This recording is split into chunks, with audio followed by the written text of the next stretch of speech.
இன்னைக்கு நாம பார்க்க போற டாபிக் ஒரு முகம் ஆனா 1000 அர்த்தங்கள் கொண்டது. எர்னெஸ்டோ சே குவேரா. நீங்க அனுப்புன இந்த வாழ்க்கை வரலாற்று புத்தகத்தை வச்சு அந்த டிஷர்ட் போட்டோவுக்கு பின்னாடி இருக்கிற நிஜமான மனுஷன் யாருன்னு கொஞ்சம் ஆழமா பார்க்கலாம். கண்டிப்பா. அந்த புகைப்படம் ஆல்பர்டோ கோரட்டா எடுத்த குயரல்லா ஹீரோயிக்கோ. வீரகெரிலான்னு அர்த்தம் வருமே. ஆமா. அந்த படத்தை உலகின் மிக பிரபலமான புகைப்படம்னு சொல்றதுல ஆச்சரியமே இல்ல. அந்த ஒரு புகைப்படம் அவரை எதிர்ப்பு, புரட்சி, அநீதிக்கு எதிரான கோபம்னு பல விஷயங்களோட உலகளாவிலே சின்னமா மாத்திடுச்சு. ஆமா, அந்த புகைப்படம் இல்லாத இடமே இல்ல. சுவரா இருக்கட்டும், டிஷர்ட்டா இருக்கட்டும். ஆனா இங்கதான் ஒரு பெரிய முரண்பாடு இருக்கு. என்ன சொல்றீங்க? டைம் பத்திரிகை அவரை 20ஆம் நூற்றாண்டின் 100 செல்வாக்கு மிக்க மனிதர்கள்ல ஒருத்தரா சொல்றாங்க.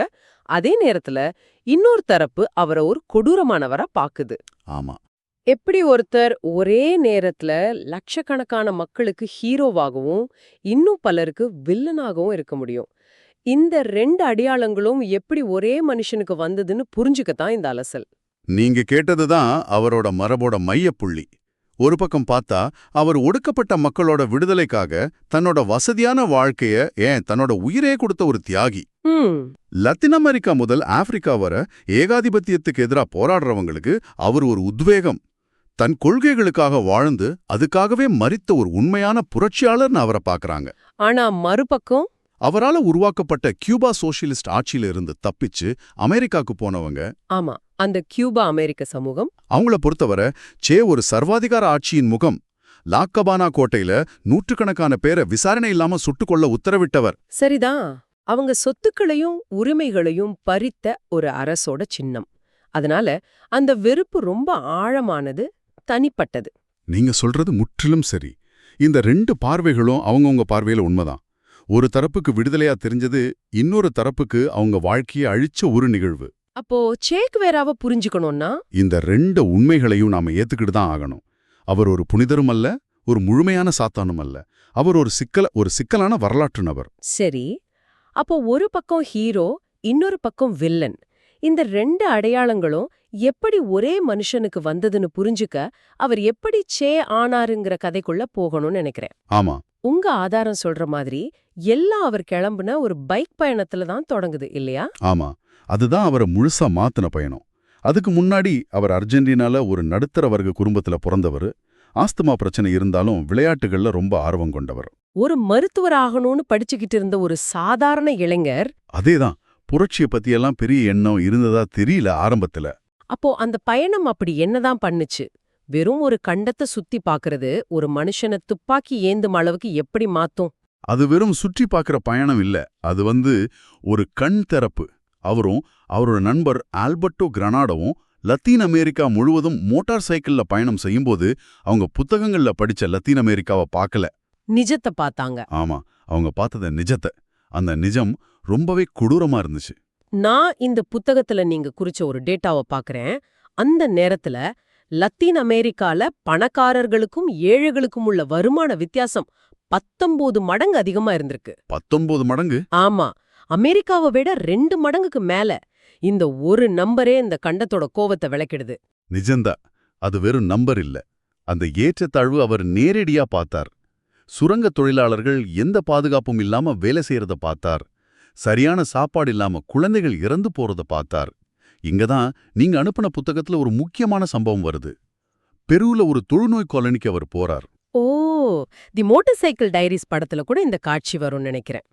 ஆமா, அங்கிருந்த மருத்துவர்கள், செவிலியர்கள் எல்லாரும் கையுற போட்டுக்கிட்டு நோயாளிகள் கிட்ட தள்ளியே இருந்தாங்க. ஆனாச்சே, ஒரு மருத்துவரா இருந்தும் கையுற கூட போடாம அவங்க எல்லாரையும் தொட்டு பேசினார். ஆமா, அங்கிருந்த ஒவ்வொரு தொழுநோயாளியோட கையையும் குலுக்கி அவங்களோட உட்கார்ந்து பேசி அவங்களோடவே கால்பந்து விளையாடினார். அந்த நதியை நீந்தி போய் அவங்கள சந்திச்சார். அந்த ஒரு செயல் அது அவர் மனசுல இருந்த இரக்கத்தையும் இந்த அமைப்பு எவ்வளோ அநியாயமானதுங்கிற கோபத்தையும் காட்டுச்சு. இது ஒரு முக்கியமான புள்ளி. ஏன்னா பல புரட்சியாளர்கள் புத்தகங்கள்ல இருந்து உத்வேகம் பெற்றிருப்பாங்க. ஆனா விஷயத்துல அது ஒரு நேரடி கோபம், ஒரு விசரல் ரியாக்ஷனா இருந்திருக்கு. கரெக்ட். ஒரு மருத்துவர் நோய்க்கு மருந்து கொடுக்க முடியாம வறுமைதான் உண்மையான நோய்னு உணர்ற மாதிரி இருக்கு. மிகச்சரியா சொன்னீங்க. அந்த பயணத்தோட முடிவுல அவர் எழுதின டைரியில சொல்றார், இந்த குளிர்ந்த இரவில் நான் தனியாக இருக்கிறேன், ஆனால் நான் இனி பழைய நான் அல்ல அப்படின்னு. வாவ். அந்த பயணம் முடிஞ்சதும் அவர் வெறும் மருத்துவர் எர்னஸ்டோவா இல்ல, அவர் லத்தீன் அமெரிக்காங்கிற ஒரே தேசத்தோட குடிமகனா உணர்ந்தார். இந்த அநீதிகளை வெறும் மருந்து கொடுத்து சரி பண்ண முடியாது, இந்த முழு அமைப்பையும் அறுவை சிகிச்சை செஞ்சுதான் மாத்தணும்னு முடிவு பண்ணார். அங்கதான் புரட்சியாளர் சே பிறந்தார். சரி, புரட்சியாளர் பிறந்தாச்சு. அதுக்கப்புறம் ஃபிடெல் காஸ்ட்ரோவோட சந்திப்பு, கியூபா புரட்சி, இதெல்லாம் வரலாறு.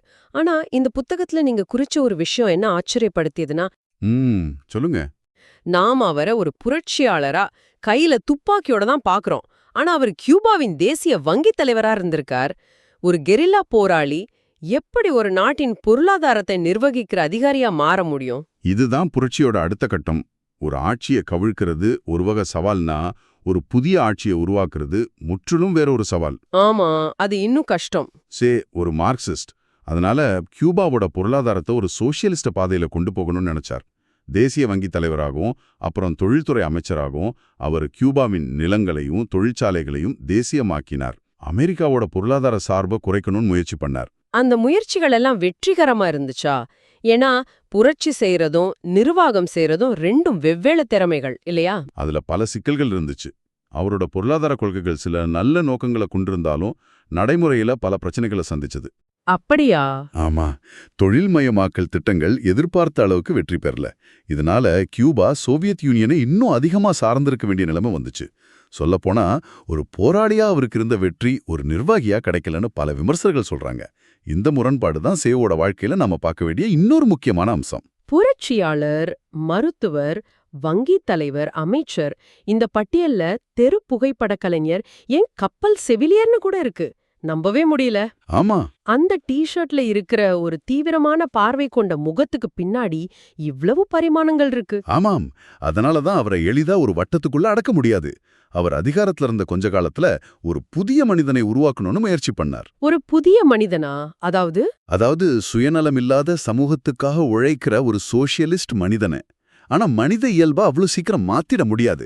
அவருக்கு இருந்த பொறுமையின்மை கியூபாவுல ஒரு அதிகாரத்துவ ஆட்சியை உருவாக்குனதுலயும் ஒரு பங்கு வகிச்சதுன்னு சொல்லப்படுது. ஒரு கட்டத்துல கியூபாவில இருந்த எல்லா பதவிகளையும் விட்டுட்டு மறுபடியும் புரட்சி பாதைக்கு திரும்புறார். காங்கோ, அப்புறம் பொலிவியா. ஏன்? கிடைச்ச அதிகாரத்துல உட்கார்ந்து ஒரு நாட்டை வழி நடத்துறதை விட மறுபடியும் காடுகளுக்கு போறது அவருக்கு முக்கியமா இருந்துச்சா? இதுதான் சேவை மற்ற தலைவர்களிருந்து வேறுபடுத்தி காட்டுது. அவருக்கு அதிகாரம் ஒரு போதையா இருக்கல. கியூபா ஒரு தொடங்கம் தான். லத்தீன் அமெரிக்கா முழுவதும் புரட்சி பரவணும்னு அவர் உண்மையாவே நம்பினாரு. அதனாலதான் பொலிவியாவுக்கு போனார். ஆமா, அங்க ஒரு புரட்சியை உருவாக்க முயற்சி பண்ணாரு. ஆனா கியூபாவில இருந்த சூழல் பொலிவியாவில இல்ல. அங்க அவருக்கு மக்கள் ஆதரவு கிடைக்கல.